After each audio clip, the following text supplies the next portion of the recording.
ఇప్పుడు గురువులు వీరికి అర్హత ఉందా లేదా అని నిర్ధారించకుండానే ఈ దీక్షలు ఇస్తున్నారు. ఇప్పుడు మంచి ప్రశ్న అడిగా. ఈయనకి అర్హత ఉందా లేదా అనేది ఒక నిజమైన గురువులు అలా పరీక్షించిస్తారు. కానీ ఇప్పుడు అలా అందరు నిజమైన గురువులు లేరు. నిజం చెప్పాలంటే నా దగ్గర రండి, ఒక లారీతో ఒక 50 మంది రండి, ఒక 4 రోజులు టైం ఇవ్వండి, మీ అందరికీ సన్యాలు ఇప్పించేస్తాను నేను హరిద్వార్ తీసుకెళ్ళి. అది పెద్ద సమస్య కాదు. ఎందుకు? నిజమైన గురువు అంటే ఆచార్య అనాలి, దేశిక నాట్ మామూలు గురువు. అది గురు హలో గురు అంటాం. మన ఆటో డ్రైవర్లకి లారీ డ్రైవర్లు కూడా హలో గురు అంటారు. దోస్ ఆర్ నాట్ గురువుస్. గురువు అంటే గుకారం అనే అంధకారాన్ని నాశనం చేసి రుకారం అనే జ్ఞానబోధ చెయ్యాలి, ఆయన గురువు. అందుకే ఆచార్య అంటారు. ఆచనోతి శాస్త్రాతాన్ ఆచరే స్థాపయత్యపి స్వయం ఆచరతే యస్మాత్ ఆచార్యస్తేన కథ్యతే. ఎవరైతే సకల శాస్త్ర నిగూఢ అర్థానంత పిండి మిక్సీలు వేసారుగా జ్యూస్ తీస్తామో అలాగ పిండి ఆ జ్యూస్ ఫస్ట్ తను తాగాలి. ఫస్ట్ తను తాగి జీవించి తర్వాత చెప్పడానికి కిందకి రావాలి. నీకు అది దమ్ము ఉంటే ఛాలెంజ్ చేస్తాను అనమాట. ఎంత ఛాలెంజ్ అంటే చెప్పాను కదా, శ్రీకృష్ణ ఎంత ఛాలెంజ్. అందరూ తిడుతూనే ఉన్నారు పాపం. శిశుపాలుడు తిట్లే, దుర్యోధన తిట్లే, శకుడు తిట్లే, దుశ్శాసన తిట్లే, అందరూ తిట్లే కదా. బట్ ఆయన ఎప్పుడు కూడా షేక్ అవ్వలేదు కదా. అన్షేకబుల్ యోగాచార్య, గీతాచార్య. కాబట్టి అలాంటి ఆచార్య వాళ్ళేంటి, ఆయన 2 క్వాలిఫికేషన్ ఇచ్చే శాస్త్రంలో, శ్రోత్రియం బ్రహ్మనిష్ట. అందుకే పరీక్షలోకాన్ కర్మచితాన్ బ్రాహ్మణ నిర్వేదమాయ నాస్తి అకృతం కృతేన తద్విజ్ఞానార్థం సహ గురుం అభిగచ్చేత్ సమిత్పాని శ్రోత్రియం బ్రహ్మనిష్టం అన్నారు ముండకోపనిషత్తు. అంటే అర్థం ఏంటి? ఎవరైతే వివేకవంతుడు సమాజం అంతా పరీక్షించి జగత్తేం లేదు మిథ్య డొల్ల అంత డొల్ల, మేడి పండు చూడు మేలి మయ్యుండు, పొట్ట విప్పు చూడు పురుగులుండు అని తెలుసుకున్న తర్వాత గురువు దగ్గరికి వచ్చి సాష్టాంగ దండ ప్రమాణాలు అంటే సాష్టాంగ ప్రణామాలు అర్పించి సమిత్పాని అంటే ఇలా నమస్కారం చేసి ఆయన గురువుకి ఏది అవసరమో అది సమర్పించి గురువు సేవ చేస్తూ ఆయన ప్రసన్నుడైన సమయంలో తన యొక్క సంశయాల్ని నివృత్తి చేసుకోవాలి. అలాంటి యోగ్యుడైన శిష్యుడికి అనేక మార్లు పరీక్ష పెట్టి యోగ్యుడు అనిపించినప్పుడు గురువు సన్యాసం ఇస్తారు. నువ్వు మీరు వాళ్ళు చెప్తే సన్యాసం ఇవ్వరు. సన్యాసి నో రికమెండేషన్స్. సన్యాసి రికమెండేషన్ ఉన్నాయంటే అది నిజమైన సన్యాసి కాదు అని అర్థం. వీరికి అర్హత ఉండాలి అంతే. ఇచ్చేవారు నిజమైన గురువు అవ్వాలి, తీసుకునే వాడికి అర్హత ఉండాలి. సన్యాసి తీసుకోవడం అంటే ఎంత సాహసం చెప్పండి. నా పూర్వ జీవితం అంతటిని ఒక్కసారి దగ్ధం చేయాలి, డిస్కనెక్ట్ చేయాలి, బొడ్డు కట్ చేయనట్టు, సర్వసంగ పరిత్యాగం. అంతే కదండి. ఆత్మశ్రాద్ధం చేసుకుంటే యు ఆర్ డెడ్. ఇప్పుడు నేను ఏదైనా టెంపుల్కి వెళ్తా, స్వామీజీ మీ గోత్రం చెప్పండి, నాకు నవ్వు వస్తుంది. నన్ను గోత్రం అడుగుతారు ఏంట్రా బాబు, అగోత్రస్య అని చెప్తాను నేను. అగోత్రస్య నో గోత్రం అని చెప్తాను. గోత్రం లేదు, పేరు లేదు. కానీ మనం వ్యవహారంలో ఉన్నంత వరకు ఏదో పేరు కావాలి కదా. గురువు గారు పేరు పెడతారు, పరమాత్మ నామధేయం. ఆ విధంగా మా గురువు గారు స్థిత ప్రజ్ఞానందగా స్థిత ప్రజ్ఞాని పేరిచ్చి, మా స్వరూపం ఆనంద్ కాబట్టి స్థిత ప్రజ్ఞానంద, మమ్మల్ని మిస్టర్ మిస్సెస్ అని అలాంటి ఉండవు కాబట్టి స్వామి స్థిత ప్రజ్ఞానంద.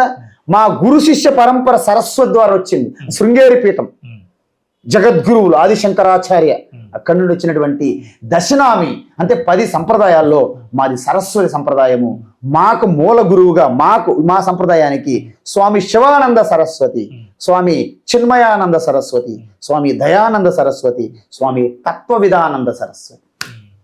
అట్లా గురు పరంపర మీద అలా వచ్చింది. అంటే గురుగారు ఇప్పుడు మనం ఏదైనా కూడా ఈ భగవద్గీత ఉంది గురుగారు. ఈ భగవద్గీతలో 700 శ్లోకాలు, ఇంకా పురాణ భగవద్గీతలు ఇంకొక 20-30 ఎక్కువ చెప్తున్నారు. ఈ శ్లోకాల్ని మామూలు మన వాళ్ళ కంటే కూడా వేరే వాడు ధర్మంలోకి వెళ్ళిన వాళ్ళు కూడా ఎక్కువ బట్టి అన్ని శ్లోకాలు కూడా చూడకుండా చెప్పేస్తున్నారు వాళ్ళు. శ్లోకాలు పారాయణ అంటే ఈ శ్లోకాల్లో చెప్పినంత మాత్రాన, ఈ శ్లోకాలు పట్టినంత మాత్రాన వాళ్ళు దీనిలో ఉన్న విషయాన్ని అర్థమైంది వాళ్ళకి, లేదంటే దీన్ని ఈ భగవద్గీత అనేది ఆ బట్టి చెప్పడంలో ఏమన్నా అర్థం ఉందా? ఇప్పుడు ఆ శ్లోకాన్ని బట్టి చెప్పడం అనేది అది కూడా ఒక రకమైన తపస్సే కదా. దానికంటే కొద్దిపాటి ప్రయోజనం ఉండొచ్చు కాక, వీళ్ళకంటే ఒక టేప్ రికార్డులు ఇంకా స్పష్టంగా వస్తుంది సాంగ్స్, ఆ శ్లోకాలు. టేప్ రికార్డుకి ఏమైనా ప్రయోజనం కలుగుతుందంటారా? టేప్ రికార్డుకి ఏమైనా ట్రాన్స్ఫర్మేషను మోక్షము టేప్ రికార్డుకి వస్తుందంటారా? ఏం రాదు. అదేవిధంగా మీరు ఎంత బట్టి పెట్టినా నాకు జ్వరం వచ్చింది, డాక్టర్ ప్రిస్క్రిప్షన్ రాశాడు, పారాసెటమాల్ వేసుకో, పారాసెటమాల్ తెచ్చుకొని పారాసెటమాల్ 108 సార్లు పారాసెటమాల్ ఏమవుతుంది? మీ జ్వరం పోదు. పారాసెటమాల్ వేసుకోవాలి. అదేవిధంగా భగవద్గీతని కంఠస్థ పెట్టినంత మాత్రం ఏం రాదు. భగవద్గీతలో ఒక్క శ్లోకం మీకు చెప్తాను, ఒక్క శ్లోకం. నిజానికి పురాణాల ప్రకారంగా 730 శ్లోకాలు 720 శ్లోకాలు అన్ని పైత్యం, ఎవరి పైత్యం వాళ్ళకి, ఎవరి పిచ్చి వాళ్ళకి ఆనందం. అలా 700 శ్లోకాల ప్రామాణికం గీత, యాడ్ చేయకండి. దానికి ఒక్క శ్లోకం యాడ్ చేశారు. మన పరంపరలో వచ్చినటువంటి మధుసూదన సరస్వతి వారు 13వ అధ్యాయంలో అర్జున ఉవాచని పెట్టారు. ఎందుకు పెట్టారు? ఆ తర్వాత శ్లోకాలు చెప్తున్న తత్వం ఆధారంగా చేసుకొని, అంటే ఒక సమాధానాన్ని ఆధారంగా చేసుకొని ప్రశ్న మనం సంధించవచ్చు. ప్రశ్న రూపంలోనే శ్లోకం పెట్టారు తప్ప మహనీయులు మహాత్ములు మధుసూదన సరస్వతి వారు దాన్ని ఓకే యాక్సెప్ట్ చేస్తా. ఆ శ్లోకం మీ గీత ప్రశ్నలు ఉండదు, 700 శ్లోకాలు ఉంటాయి. కానీ నేను రాసినటువంటి భగవద్గీత వ్యాఖ్యలో 701 ఉంటుంది. కానీ 720 శ్లోకాలు 730 శ్లోకాలు ఇలాంటి పైత్యం వద్దు. మనం ఏం చేస్తాము? కాళిదాసు కవిత్వం కొంత, మన పైత్యం కొంత, రెండు మిక్స్ చేసి ఇచ్చేస్తాం. ప్రజలు కన్ఫ్యూజ్ అయిపోతున్నారు, ఏది ఒరిజినల్. నిజానికి ఈ భగవద్గీత 700 శ్లోకాలు అంటే ఈ శ్రీకృష్ణుడు అర్జున ముందు ఇలా శ్లోకాలు పాడాడు అనుకుంటున్నారా మీరు? 700 శ్లోకాలు పాడాడు అనుకుంటున్నారా మీరు?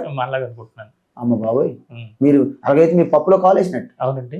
ఇప్పుడు మనకి గీతలో ఉన్న శ్లోకాలు శ్రీకృష్ణ పాడలేదు. ఇప్పుడు నాకు సత్యం గారు ఎలాగైతే అడుగుతున్నారో అదే అర్జునుడు అడిగాడు. అసోచానన్వశోచస్తం ప్రజ్ఞావాదాంశ భాష అలా చెప్పుకుని వెళ్ళిపోయాను. మీకేం అర్థమవుతుంది?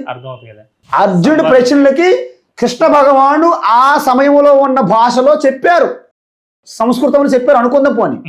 దానిని తపశ్శక్తి దివ్యశక్తి ద్వారా దర్శించిన వ్యాసాచార్యులు దాన్ని కంపైల్ చేశారు శ్లోక ఫార్మేట్ లో. అంత మాత్రాన శ్రీకృష్ణుడేమో ఏదో మన సినిమాలోట అలా చెప్పరు. కాబట్టి మనం అర్థం చేసుకోవాలి. 701 శ్లోకం ఇంత టైం ఎక్కడ ఉన్నది, శ్రీకృష్ణుడు ఆ శ్లోకాలు ఎక్కడ పాడాడు, ఇలాంటి ప్రశ్నలు అడగకూడదు. అది ప్రసంగం. అది అక్కడ జరిగినటువంటి సన్నివేశము, అక్కడ అడిగినటువంటి సందేహాలు సంశయాలు అర్జునుడు ఏవి సంధించారో వాటికి సమాధానం చెప్పారు. ఆ డైలాగ్ ని శ్లోకాల్లో ఫార్మేట్ లో మహాభారతంలో చొప్పించారు. ఆ సంఘటన మనకి ఎంత వివరంగా అర్థం వ్యాసాచార్యులు మనకు అందించారు. దాన్ని ఇంకా అర్థం చేసుకోలేమని వ్యాఖ్య శంకరాచార్యులు లాంటి మహాత్ములు భాష్యాలు రాశారు. అవి పెద్ద పెద్ద గ్రంథాలు అయిపోయినాయి, ఇప్పటికీ అర్థం కావట్లేదని వాటికి సరళంగా శ్లోకము తాత్పర్యంలోనే మీకు అర్థం అవ్వాలని నేను కూడా ఒక లఘు వ్యాఖ్య రాశాను. ఇలా భగవత్ మీద ఎన్నో పుస్తకాలు వస్తూనే ఉన్నాయి, అది నేను రాయడం జరిగింది. అది ఇది అడుగుదాం, ఎందుకంటే ఇన్ని వ్యాఖ్యానాలు వచ్చినాయి కదా, మళ్ళీ మీరు ప్రత్యేకంగా దీనికి మళ్ళీ ఇప్పటికే ఎన్నో అయిపోయినాయి. థియరీ ఎక్కువైపోతుంది బుర్రలో, ప్రాక్టికాలిటీ. థియరీలో మళ్ళీ ఇంకొక థియరీగా మళ్ళీ మీరు ఒక వ్యాఖ్యానం, అంటే ఇప్పుడు ఎన్ని వ్యాఖ్యానాలు ఉన్నాయి భగవద్గీత. ఏ ఆశ్రమానికి ఆశ్రమం ఒక వ్యాఖ్యానం, ఏ గురువు ఆ గురువు ఒక వ్యాఖ్యానం అలా వస్తుంది. మీరు ఇంత ప్రాక్టికల్ గా ఉండే మనిషి, మీరు ప్రాక్టికల్ గా ఉండే గురువులు, మీరు కూడా మళ్ళీ ఒక వ్యాఖ్యానం తీసుకొచ్చారంటే ఏదో ఉండాలి కదా మరి. ఇది మంచి ఉత్తమ ప్రశ్నగా నేను పరిగణిస్తున్నాను. ఎందుకంటే ఉత్తమ ప్రశ్న అంటున్నానంటే, ఇప్పటి వరకు భగవద్గీత పైన 100కు పైగా వ్యాఖ్యానాలు ఉన్నాయి, 100కు పైగా అన్ని భాషల్లో ప్రపంచవ్యాప్తంగా. మరి నేనెందుకు రాశాను? మంచి ప్రశ్న. ఎందుకంటే నేను ఇప్పటికే ఒక 20-30 కామెంటరీ వ్యాఖ్యానాలు చదివాను గీత. నాకు అర్థమైంది ఏంటంటే, ఎంత గొప్ప మహాత్ములైనా శ్లోకము యొక్క తాత్పర్యం మీద వారు పెద్దగా దృష్టి పెట్టలేదు. శ్లోకంకి డైరెక్ట్ మీనింగ్ ఒక లిటరల్ గా ఒక అమరకోశంలో డిక్షనరీలో నిఘంటు ఆధారంగా ఇచ్చేసి దాని యొక్క వ్యాఖ్యలో వారు తత్వాన్ని బోధించారు. అంటే ఉదాహరణలు దృష్టాంతాలతో, టీకా టిప్పని భాష్యాలతో వ్యాఖ్య. నేనేం చేశానంటే, అవి పెద్ద పెద్ద బుక్కులు అయిపోతున్నాయి, మీరు శ్లోకం చదువుతారు, దాన్ని అర్థం చేసుకోవాలంటే మీరు పెద్ద పెద్ద కామెంటరీలు చదవాలి, పెద్ద పుస్తకం. అంత సమయం ఎవరికి లేదు ఈ కాలంలో. ప్రతి ఒక్కరు బిజీ వరల్డ్ అనమాట. Time is most valuable. మీరు నాకు ఏదైనా కంట్రిబ్యూట్ చేయండి, విరాళం ఇవ్వమంటే కొంత డబ్బులు ఇవ్వగలరు కానీ టైం ఇవ్వలేదు. అలా ఉంది సొసైటీ.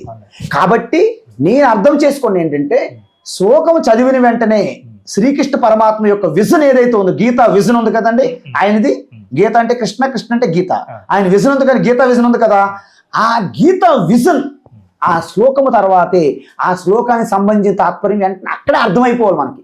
మళ్ళీ కామెంటరీలు వ్యాఖ్యల గురించి మనం వెయిట్ చేసి వెతకాలని పని లేదు.